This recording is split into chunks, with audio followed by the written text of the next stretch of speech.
I, 45 female, have a 27-year-old daughter. She has 6 kids, between tweens and an infant. There are 3 different fathers. She receives child support from 2 of them, and she's still with the 3rd one, and they have been for 5 years. My daughter works part-time and her fiancé is a chef, full-time. They've lived with us for a year and a half due to getting evicted from their last home. The kids and they have our upstairs bedroom. There are 2, but that's still crowded for 6 children. They constantly ask me for help with phone bills. My husband and I have asked for no rent so they could save money to get a home, which I do not believe that they're doing. I've put up with loud voices throughout all hours and waking up at different hours to cater to children because I love my grandchildren. I never complain to my daughter because I believe family's very important. It's just that my children are all grown up. My youngest moved out 4 years ago, and my husband and I hope to remodel. We didn't expect them to be living here this long. On Christmas Eve, my daughter gathered us around and announced they were pregnant with baby number 7. Everyone was all excited, but I felt dread. That would mean another child in our house with little room. I looked over at my husband and could tell he felt the same, and we discussed it later and decided to ask them to move out. Last night at dinner, I brought it up to my daughter and her boyfriend, and we told them that they have 2 months to find a place because we cannot have another child here. My daughter started crying, saying she couldn't believe I'd throw her to the streets for having a baby, that this was completely unfair and not enough time. I told her I was sorry. It was also painful for me, but these living conditions were impossible. She demanded I give her more time or she'd go to the courts. And I told her, newsflash, the courts only give you 30 days. She then said my grandchildren were going to be homeless because I was selfish. She made a Facebook post asking for rooms to rent because she's pregnant and has nowhere to go, and her family doesn't give a crap about her. Am I the idiot? Jesus, 7 kids at 27? That's insane, especially when she basically has no stability. Doesn't she know what's free at Planned Parenthood? Birth control, pill, shot, implant, IUD.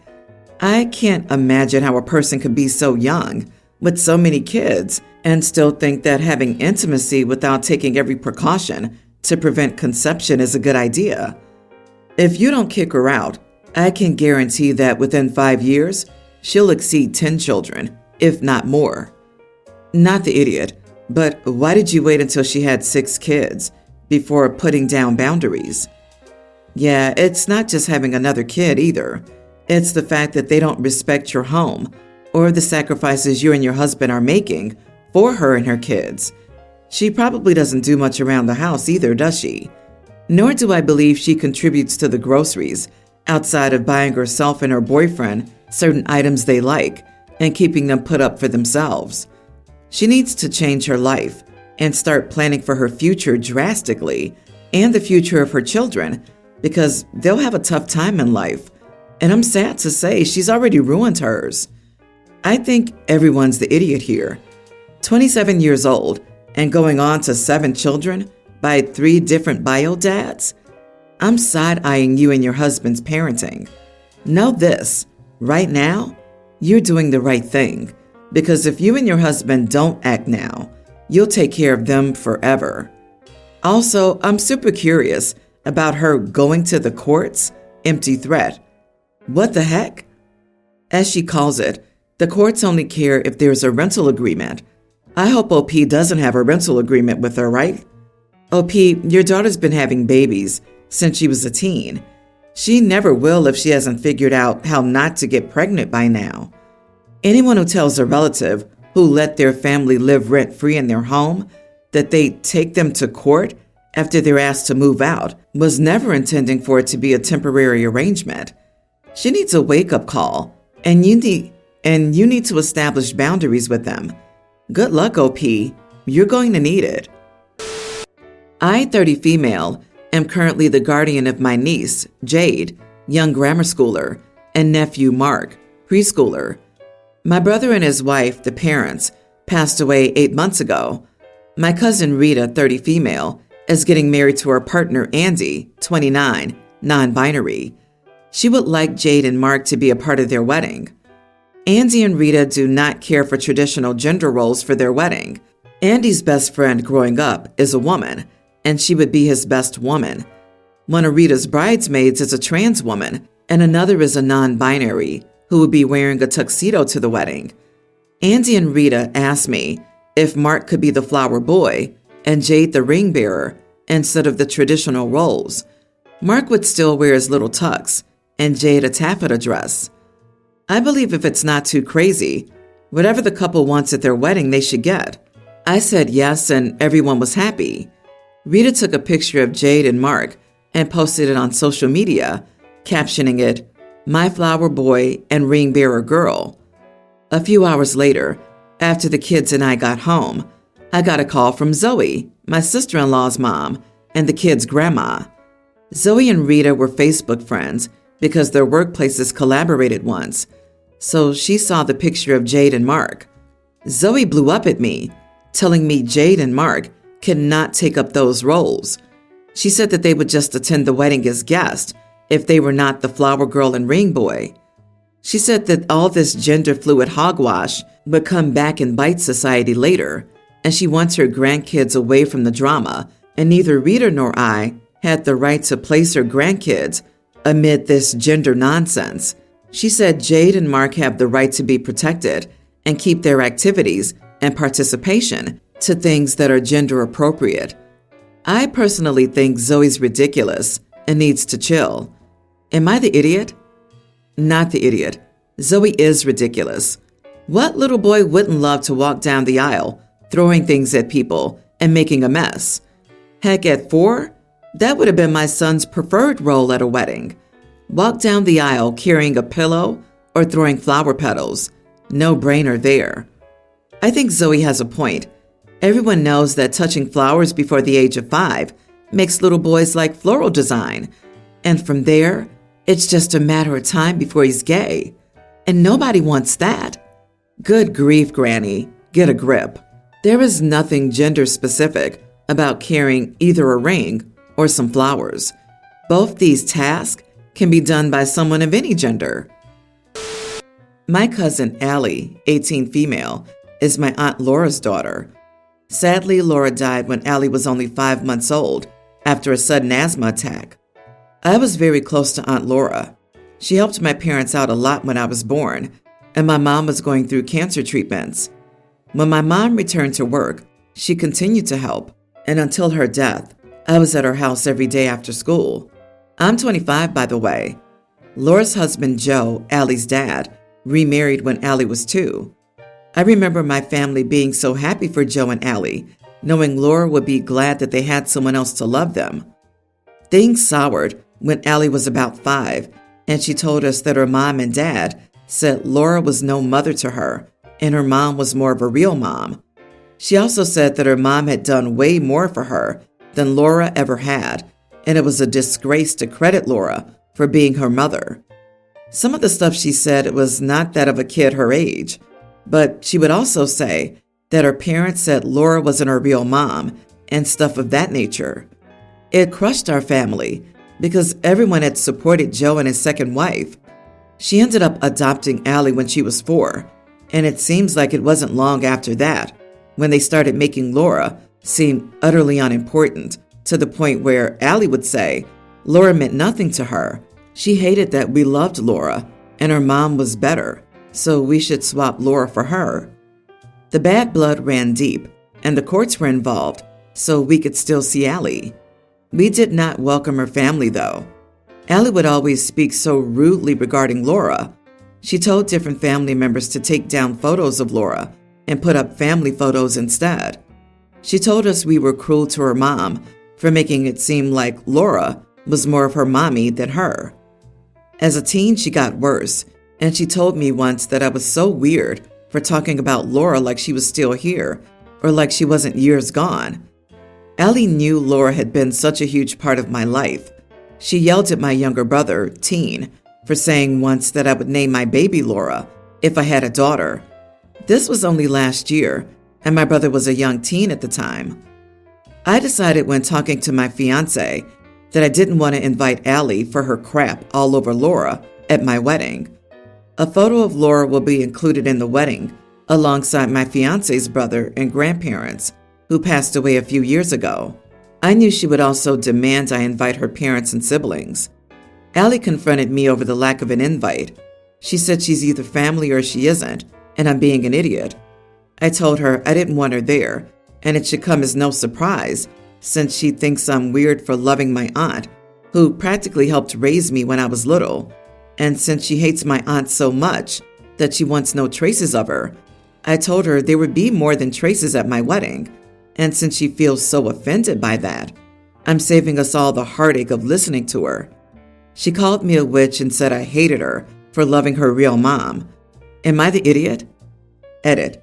She believes Laura was just a glorified surrogate and not an actual mom. She said she didn't do enough to earn that title. Not the idiot for not wanting her or her family at your wedding. If I were you, I'd just cut contact entirely with her. She sounds like all kinds of toxic. The entire family sounds exhausting to deal with.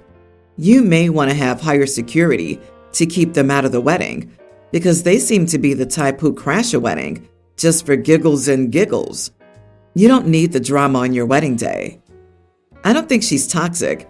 I think she's been manipulated. She's been brainwashed by her dad and stepmom from an early age. It'll take some time to unlearn and process this, assuming she does the work to do so, which she may not. Honestly, I feel bad for the kid. What her parents did to the memory of this girl's mom is genuinely tragic. I wouldn't say she was brainwashed. This young woman lost a parent before she could comprehend what loss was and only knew this other woman as her caregiver. I see the lashing out as confusion of why people grieve a person she never knew. But I agree, not the idiot, and some time apart may help with whatever feelings are being stirred up. My 32 male, buddy 33 male, is marrying a girl our friend group is not in love with. He loves her though, so we support him. We've known for months this was a New Year's Eve wedding. I RSVP'd yes months ago with my wife. Several friends and I operated under the assumption that there would be alcohol at the wedding, especially considering it's on New Year's Eve. Well, I found out yesterday that it's a dry wedding. It turns out it's basically because of his fiancée and her family. I asked my wife if she knew this, and she said no and was angry. I texted the groom buddy and asked. He confirmed this. I told him this is something you should have told us long ago. I told him that my wife and I wouldn't be going. We want to spend the night drinking. I texted the rest of my friends about this, and the group chat went off. This led to several more people backing out. This is not how a bunch of us expected to spend New Year's Eve. The only ones that didn't back out were the 4 members of our 12-person group that were in the wedding. My groom buddy reached out to me and went off. He's now overspending on catering. He's having 20-ish fewer guests show up than planned, and this is all last minute.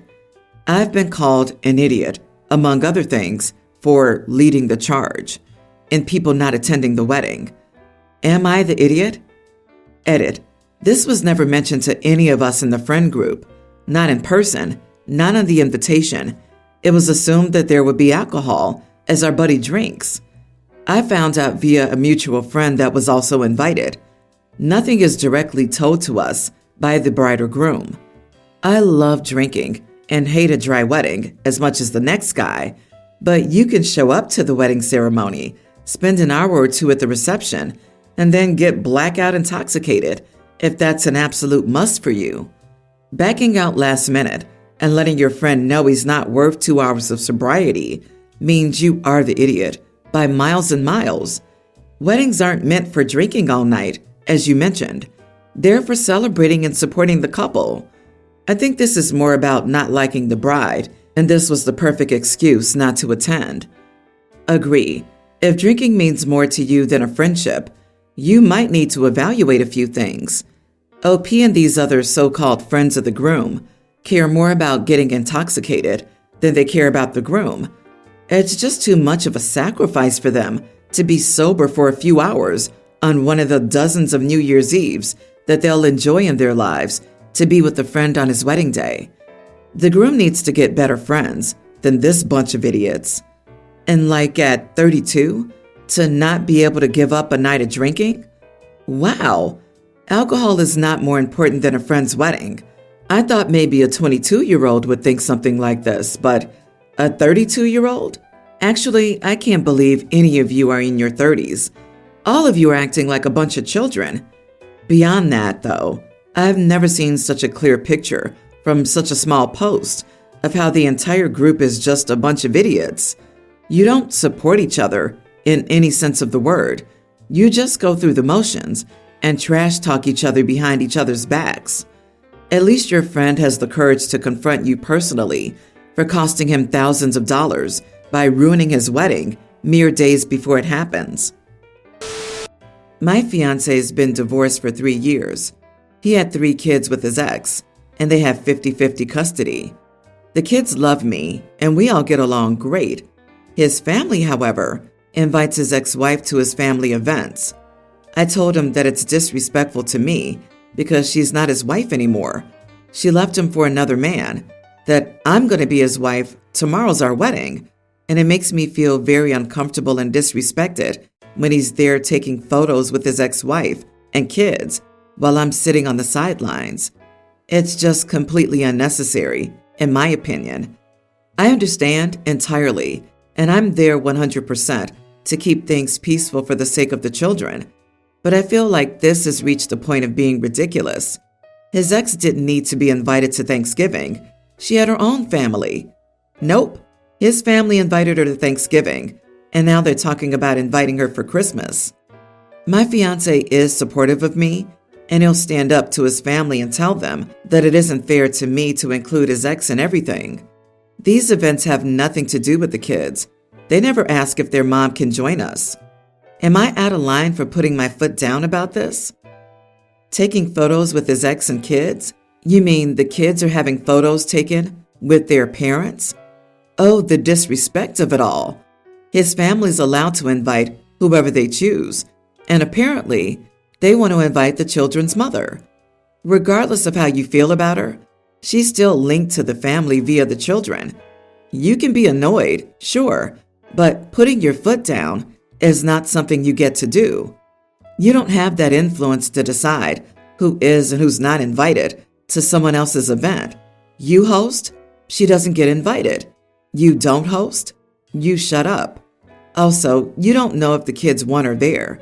That's you projecting your thoughts and attributing them to the kids. Sorry, but you are the idiot. You don't wield the influence you think you do here. The audacity of those kids.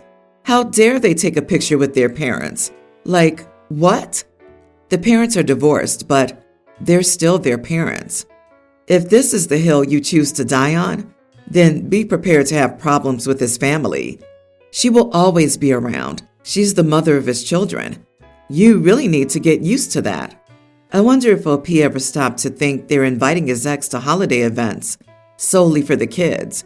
If they didn't, then some years later, her soon-to-be husband wouldn't be able to see his kids on Thanksgiving and Christmas. They have a beautiful co-parenting relationship, and OP is determined to ruin it. What the heck? It's an extra red flag that OP waited until the night before the wedding to give this ultimatum. She played nice before the wedding to cement her role and thinks the marriage is enough to throw her weight around and get her way. Imagine her face if he reflected on her demands and didn't attend the wedding himself, because that's what I would have done in his shoes.